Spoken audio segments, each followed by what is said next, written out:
এত কম মশলায় রান্না করা চিকেন যে এত মজা হতে পারে এটা আমি আজকের রান্নাটা না করলে একদমই বুঝতে পারতাম না। হ্যালো, আসসালামু আলাইকুম। কেমন আছেন সবাই? রোজায় সবার দিন কেমন কাটছে বলেন তো? রোজায় আমার দিন কেমন কাটছে সেটা আপনাদের সাথে একটু শেয়ার করি। আর ভিডিওর শেষে কিন্তু একটা খুবই মজার রেসিপি আপনাদের সাথে শেয়ার করব। সো আজকের ভিডিওটা যদি আপনারা না দেখেন তাহলে এই মজার রেসিপিটা কিন্তু আসলেই মিস করে ফেলবেন, হ্যাঁ?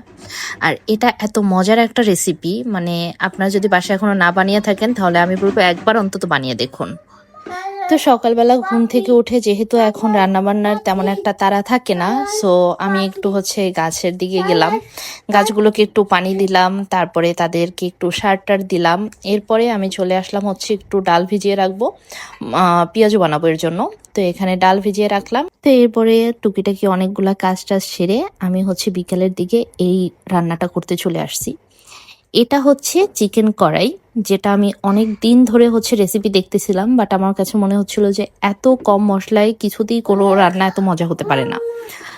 এটাকে আপনারা চিকেন কড়াই বা চিকেন কারহাই যাই বলেন না কেন, খেতে কিন্তু এটা দারুণ লাগে। তো এই রান্নার প্রথমেই যেটা করতে হবে, চিকেনটাকে ভালো করে ধুয়ে তারপর গরম তেলের মধ্যে চিকেনটাকে দিয়ে দিবেন। আর এরপরে একটু লবণ দিয়ে দিবেন।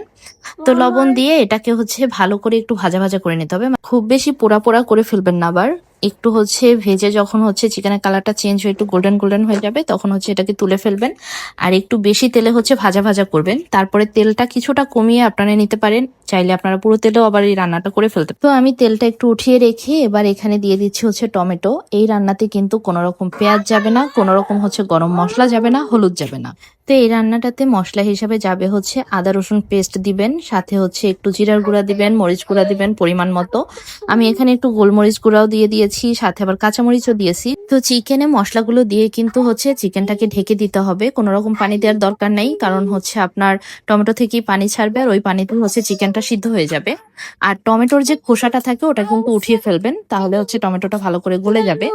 তো এরপরে যখন তুলে ফেলবেন তার আগে আগে আপনি কাঁচামরিচটা দিবেন, আর সাথে কিছু আদা একদম চিকন চিকন করে কেটে ওটা দিয়ে দিবেন, বেশ সুন্দর একটা ফ্লেভার আসে। এই তো খুবই মজার একটা রেসিপি, ট্রাই করে দেখবেন।